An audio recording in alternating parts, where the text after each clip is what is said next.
Hello, everybody, and welcome to Jackie Chan-uary. We're doing this again. January again. Yeah. The time of year. For the month of January, we are doing 4 Jackie Chan movies, one each week. Taking a look at Jackie Chan's oeuvre. Is it going to be your favorite Jackie Chan movie? Probably not, to be honest, but stick around. We're going to have some laughs. This is the second time that we're doing it. Yeah, we did 4 pretty good movies last time. Rumble in the Bronx, Police Story, Who Am I, and Shanghai Nights. Shanghai Nights 2. Shanghai Nights, yeah. So this is how the series goes. Yeah, we just pick random Jackie Chan movies that we feel like talking about it. Until we run out of Jackie Chan movies. Which will never happen. Which will take a long time, actually. We'll probably be dead before that happens. Yeah, I think so. January only comes once a year. So. Yeah. We did want to do other actors, but we kind of struggle with time to get them done. So. We do these on top of our weekly podcast, Two Asian Blokes, where we talk about Asian pop culture. So it is extra work for us. So bear that in mind as you listen to the quality. But that shouldn't stop you from leaving a like, to be honest. Leave a like on this video. Yeah. I mean, let's just get cracking, shall we, on the first movie. We are talking about today 1984's Wheels on Meals, written and directed by Sammo Hung, starring Jackie Chan, Yuen Biao, and Sammo Hung. And a bunch of other Spanish people that I've never seen. Because this movie is set in Barcelona, Spain. We're taking it abroad, Tavi. Jackie Chan playing Thomas and Yuen Biao playing David. Just a couple of Chinese pervs living in Barcelona. So is Cantonese the national language of Barcelona or something? You know, it's movie magic, Tavi. What do you want? You want a Tekken situation where everybody speaks their native tongue but inexplicably understands each other? I don't think I've seen this movie for a very long time because I didn't know that this movie was set in Barcelona. Okay. Yeah, I mean, this movie wasn't on overly much on TV when we were growing up. Yeah, this is one of the lesser known ones, would you say? Yeah. It's lesser known by a mainstream audience, I would say, but very highly regarded by martial arts aficionados for reasons that we'll probably get into during the course of this episode. But yeah, I had a lot of fun with this movie. It's a very silly movie, Tavi. Yeah. So Thomas and David, they're living in Barcelona together. They own and operate a food truck together called Everybody's Kitchen. What do you think of their van's computer interface, Tavi? It's very ahead of its time, but also very unnecessary. Just the best, just the stuff that 80s people thought that future computers would be used for. You gotta fucking rotate the truck on the screen in order to open each door individually. Each door has a separate button for some reason. It's amazing. The thing is, it's not wrong, but it's like much easier in the 2025 era where faster. it is literally just you don't have to painstakingly rotate the van on the interface to open the doors. Yeah. Pretty good though. I like that practical effect though of the van itself. Yeah. I think the van itself is a fun little addition. Jackie Chan skateboarding as well. Well, some of it is Jackie Chan, I think, but most of it probably isn't. Yeah. How old was Jackie Chan when he made this movie? Well, this came out 84 and Jackie Chan was born in 54. So yeah, he would have been 30 at time of release. Yeah. I'm sure he still could have done a kickflip here and there. Yeah, I mean, there's a scene later, there's like a montage scene where both of them do a bit of skateboarding and you get to see their face a lot. But in the opening scene, he is using the skateboard to take people's orders. They get along pretty well with the community, which is nice to see. And they kind of introduce in a very Rumble in the Bronx way, where a gang of biker people kind of like start running The edit amok. is really funny when you first hear it because it's very abrupt. Yeah. They're very 80s, 90s villain style. Yeah. It is very Rumble in the Bronx They're very style. noisy, very obnoxious. Yeah. These bikers come and start like riding around their business, kind of like messing with their business, and they refuse to leave. So what do our protagonists do? Do they alert the authorities? Nah, they just beat them up. They just beat them up, tell me. Just beat them up, yeah. Pretty good motorbike stunts though in that scene. Yeah. I wonder if almost you could say that our lead characters, Thomas and David, are somewhat anti-heroes at some point because they do have a moral moral code, but then they also will abandon Yeah, they're a couple of perverts, Tavi.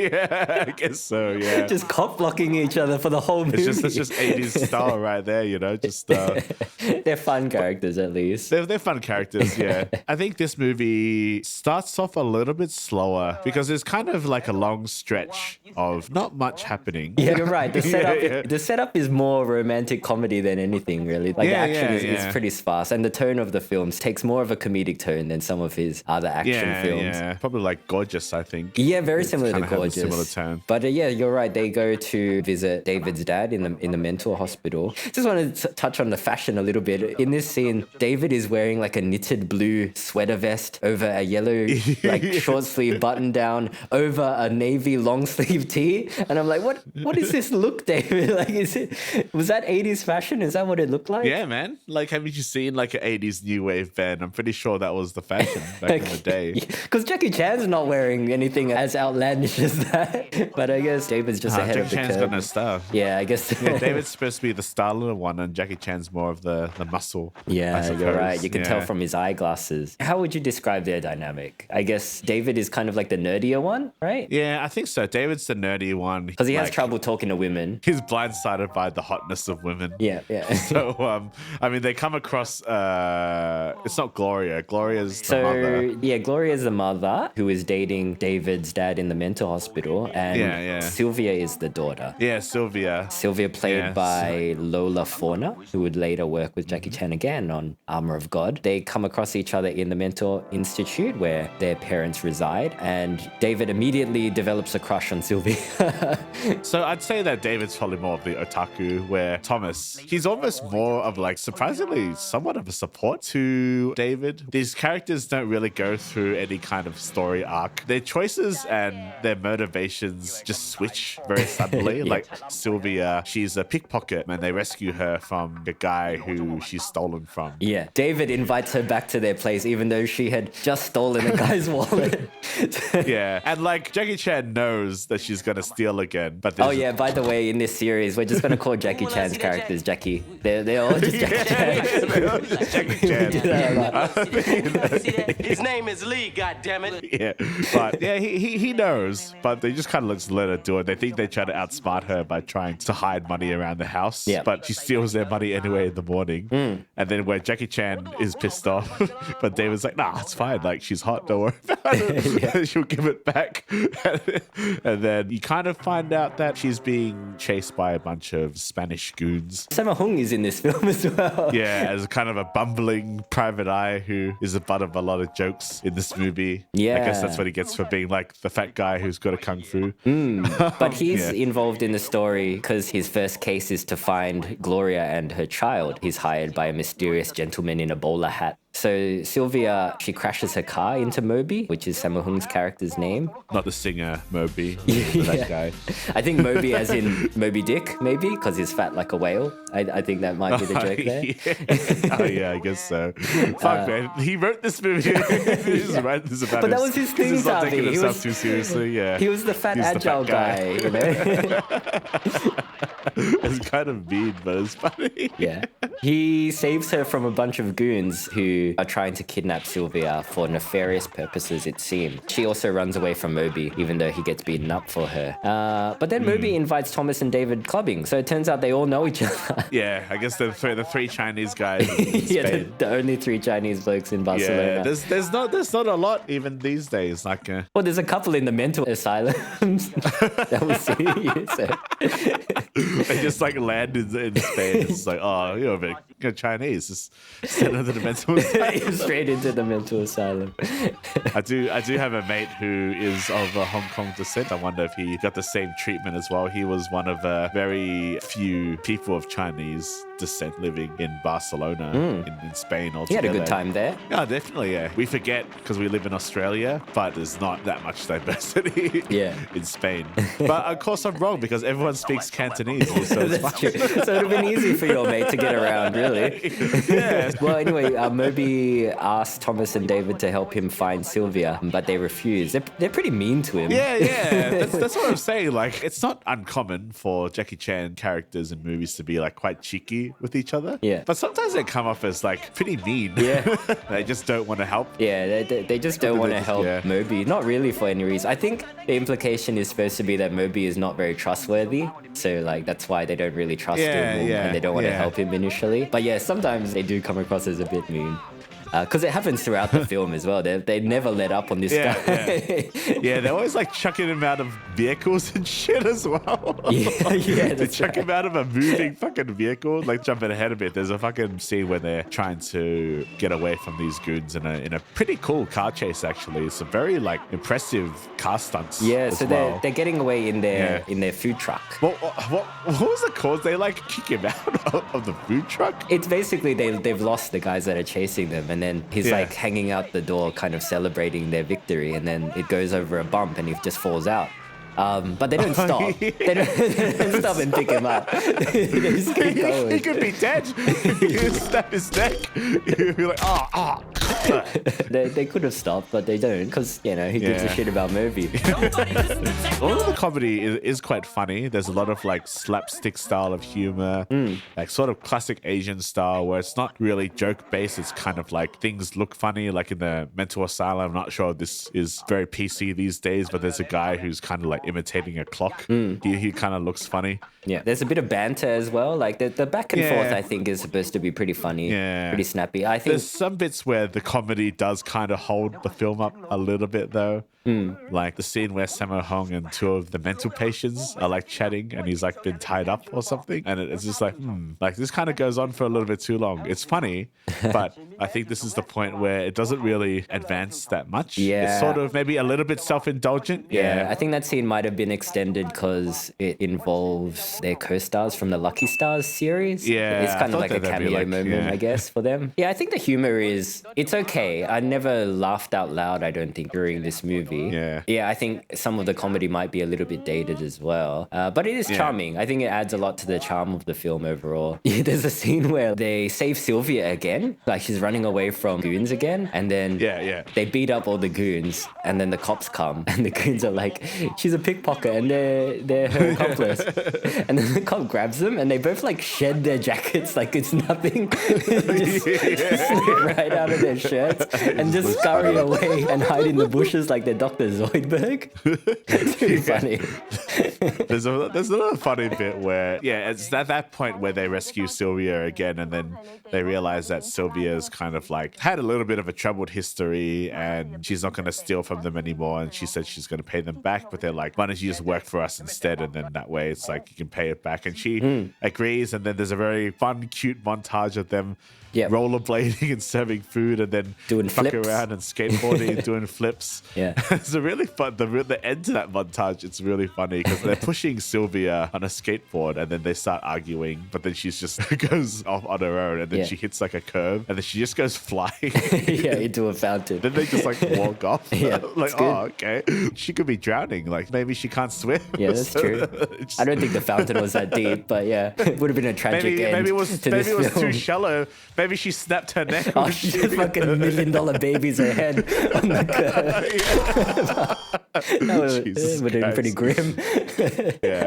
By the way, what do you think of the music in this film? Because I only just noticed that there were two soundtracks in this film. There's the mono original and then the alternate stereo mix. Yeah. That's the one that it defaulted on. Yeah, the music is the main differing point, I think. Because when I watched it in the past, it had been the original version. So that's the version that I watched this time around as well. But you watched the alternate version because that was the default setting, right? The alternate version, I think, is for the international release. It feels more 80s. Yeah, it feels a bit more modern, maybe. More modern 80s, I had to listen to both, and the mono is the kind of more, I guess it's slightly more classic Hong Kong 80s, whereas the alternate version, it still sounds quite like frantic Jackie Chan police story, but maybe just a little bit more modern, a little bit more, I guess, Street Fighter, if there's a better way to describe it. So I don't think it really detracted that much They're both pretty good. So there's a fair bit of good doses of action sprinkled in amongst the romantic comedy of it all. Yeah. Like you said, there's a really cool car chase. Like it's really good. I wasn't expecting it because I usually don't watch those parts again. There's another super random part of comedy where like the Spanish grandma comes out of a sports car Oh, and just yes. yells at them. Yeah,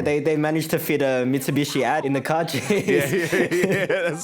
She's like, lucky my car is really fast and cool. Otherwise, I wouldn't have made that jump. Lucky my car has heated car seats. Otherwise, my butt would be cold right now. Man, I want the car where I have to turn my car around on the computer screen to open up the doors and shit. That's what I want.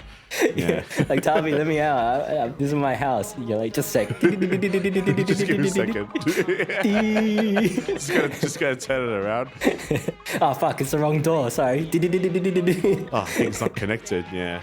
It's funny because we do actually have a lot of like in-car, like GPS Host 2020. Yeah, this movie told the future before Back to the Future did. It's not even set in the future. It's just their food truck, Tavi. Yeah, it's true. It's got a really futuristic interface. No wonder fucking food truck food is so expensive. They gotta have all these fucking computer systems to like cook their food. It's No wonder they're sharing like a 1-bedroom flat between two blokes. They spend all their money on that computer interface stuff. These guys, they don't make good decisions, alright? But yeah, after the car chase, we get introduced to the bad guy of the film, don't we? Well, we get introduced to the bad guy and his Asian stunt double. His name is Mondale, and he is introduced 1 hour and 5 minutes into the movie. Yeah, it's a little bit late, isn't it? Yeah, it's just like, we better introduce a bad guy. Better late He's not than the most never, I guess. compelling villain. And to be fair, like if we think about like White Tiger from the other movies. Yeah. It's kind of a staple in Jackie Chan films to just have like just a generic, one-dimensional villain. Just like non-Chinese villain. Yeah, pretty much. Who's kind of good at fighting. Maybe he was the blueprint for Rathbone because he also fights with a rapier. At least in this movie, they like show him training, and it doesn't come out of nowhere when he's suddenly good at fighting like Rathbone. But Mondale, his motivation is basically he needs to get rid of Silvia and her mum because they're standing in the way of because he wants money. I like money. He wants inheritance. Yes. That's the most 80s villain motivation. It's just, I just want money. Yeah, pretty much. That's what it is. He's got two main henchmen that are quite threatening. Like they have a little scrap with Thomas and David prior to the big showdown at the end, and Thomas and David kind of get their asses kicked. So that scene's actually funny because they're like running away only from a few bodyguards, and David's like, why don't we just fight them? We're always fighting like 10, 20 guys at a time. And like, good point. And then they beat 4 of them very, very easily. And then they fight Benny and the other guy. They're like, nah, they're too strong. They just run away. It's quite funny. It's good. I think the fighting in this movie is pretty good. It's very much the classic Jackie Chan vein. A lot of choreographed, rhythmic battle sequences with a lot of light comedic undertones to it. So none of it is really graphic, which is, I guess it's not supposed to be. You see bruises on people's faces and stuff. But obviously the highlight of this movie is Jackie Chan versus Benny. And I think this is just the one fight scene that goes through the rounds on YouTube, and you hear about it all the time. I remember watching it when I was in like high school. Many martial arts cinema aficionados regard it as the best fight scene put to film. Ooh. Yeah, it's very good. Yeah, no, it's very, very good. I love this fight scene, Tavi. It's so cool. I love how like the music is stripped back, so you can just hear like the grunting and the flapping and the impacts. There's 80s kung fu sound effects. The classic sound design. I love the choreography. It's really intricate and fluid, but it's also pretty roughneck and visceral. Yeah. They're just going at each other so hard as well. It's so good. Yeah. And the comedy is not too played up as well. It doesn't take you out of the scene. Yeah. I guess you can compare it to In Gorgeous, where it starts off very similar and it's also great as well, but probably gets a little bit too silly at a point where they're pulling a lot of goofy faces. Yeah, like I said, I think this is a really fantastic fight scene. I wouldn't say that it's my favorite fight scene of all time. I still think that goes to the Raid 2 where it's Urquidez versus Chip Chip. I think that's still my favorite. That's good too. But did you see the part where Benny kicks out the candles, Tavi? It's fucking sick. Yeah. There was no pretty trickery cool. involved Yeah. in that. He just kicks out the candles. Yeah. So good. I think that's the awesome thing about watching the stunts, because they can't afford to do CGI, not like in another Jackie Chan movie, which we'll talk about. Yeah, we might talk this about series. we might talk about one of those. Yeah, but it's really in the crafting of the stunts where I think I get conflicted about it, because it's kind of hard to say like you want to replicate this of the old days, but so many people get hurt like doing stuff like this. Yeah. And it's because of doing stuff like this, you kind of need regulations. But Yeah. I think it's kind of drawing the line between making shit really safe, but also sometimes you got to break an egg a little bit. Well, but it's well, just- some people say that this fight scene, they were going at each other for real. And that's not true. Like, they are pulling their punches, but it's pretty hard to tell at times. And, like, they are doing body shots for real, but there's padding involved. So it's probably as real as you could do safely. And, yeah, you're right. Like, safety regulations have been increased because, not many people have the kind of control that Benny and Jackie have. Yeah, like these are two professional athletes. To be honest, they might not have the control that they say that they do, but they just, they just tank it, I guess. Yeah, they're just strong. Like, I don't know that much about Benny's kickboxing record. I just know that he was quite prolific at the time. And he comes back in Dragons Forever, a couple of years down the line. Oh, yeah? Yeah, he has another fight scene in that movie with Jackie Chan. It's not as good, I think. It's not as good as the bubble fight scene in, Yeah. what was that John Cena one? Hidden Strike. Hidden Tavi, something? Hidden Strike. Hidden Strike, yeah. I'll link the review up here, I guess. I completely forgot that we had talked about that movie. Yeah, That we was a talked pretty about it. shocking movie. But anyway, it's not as good as the bubble fight scene. But no, it's much good. better. I like how Yeah. Thomas realizes that he needs to relax in order to win the fight, and that's when the soundtrack kicks in. In the original, the soundtrack is like this 70s Bruce Lee groove. It's pretty cool. And Jackie's fighting approach changes. Very similar to Gorgeous, you're right. This movie is probably like the prototype for Gorgeous. In terms of tone and narrative. And he starts getting the upper hand on Benny the Jet, even though he was losing initially. Ends up defeating him in a somewhat comedic manner. Yeah. The other two fights going on are okay. Yeah, it's hard because you can't really match it, can you? Yeah, well, I do like how you kind of get a taste of all of their abilities. Like, Sammo Hung's got his prop fighting. He gets to have a little sword fight. Yuen Biao's got his agility. He's jumping around a lot and scampering around. It's pretty fun. But yeah, the highlight is definitely Jackie versus Benny. I do like Sammo Hung's entrance into that scene where he just has like that halberd. Halberd is just like flinging it around. I liked watching him fight the final boss for a bit. Yeah, he's got 2 rapiers. Pretty good. But he doesn't conclude his fight scene. He needs help. Yeah. And that's okay. Wouldn't it have been like disappointing if he just single-handedly defeated the big bad guy? Because he's not exactly the main character of this film. Yeah. The scene where they beat him is kind of anticlimactic, but also very funny at the same time. Yeah. Jackie Chan and David come in, and then they kind of like do this little comedy routine to be the 3 musketeers. Yeah. And they kind of just like stab him. And it's like, cool, we beat you now. And then it's just cuts to them just working back at the food truck. And that's that. It's pretty abrupt. It's pretty abrupt. It is very abrupt. It would have been cool if Mondale was able to take 3 of them on for a little bit at least. But nah, he just goes out like a chump. He's just like, okay, well, you guys got me. Yeah. 3 of you. It's one of me. I was really counting on Benny the Jet to do more. Yeah. This might be one of the first Jackie Chan movies where I don't see outtakes. That's true. It kind of just ends. It ends in a freeze frame. Yeah.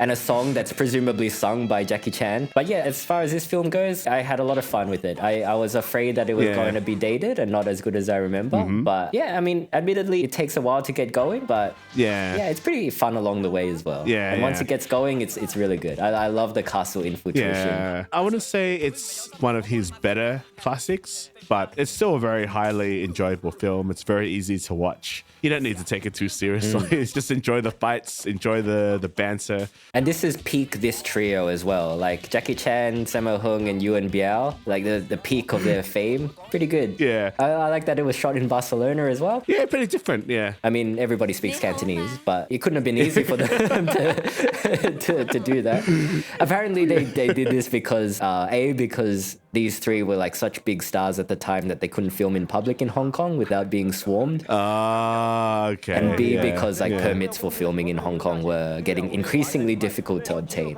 So yeah, they moved it abroad. Yeah. And yeah, pretty good. I like the scenery. I like that there's like a horny Italian bloke that just lives across the across the hall from them. I love the comedy that it's just like his wife is like willing to just kill him with a gun. Yeah. Pretty good. You got anything more to say about this film, Tommy? Nah, I think that might be enough Meals on Wheels for us now. I think it's good. It's Wheels on Meals, by the way. Meals on Wheels, Wheels on Meals. Oh, apparently Golden Harvest changed it from Meals on Wheels to Wheels on Meals because their previous two movies with titles beginning with M both flopped. So they're like, nah, we're changing it to Wheels on Meals. That doesn't make any sense. Oh, Yeah. really? Yeah. I had no fucking idea. That sounds like a very It's a very Chinese thing to do. yeah, that's not the way to say it. That's the most like pseudo, like superstitious, like behind the scenes. It's just like a bunch of guys doing occult shit. Yeah. I mean, that's actually probably not too far from the truth. Yeah, man. I've seen Eyes Wide Shut. Stanley Kubrick died like 2 weeks after that film came out. Tyler. Yeah. Coincidence? Probably. But maybe not. Anyway, guys, this has been Wheels on Meals, the first installment of this year's Jackie Chan-uary. Here's a hint to what we're doing next week. 终于再将你融入怀中。 Bad movie, I think. We'll talk about it. If you enjoyed this, maybe check out our weekly podcast, as mentioned up top, Two Asian Blokes, where you talk about Asian pop culture, film, TV shows, comic books, and all that. Check it out if you haven't already. Available everywhere you get your pods. So we'll see you next time for Jackie Chan-uary. Yeah, see ya.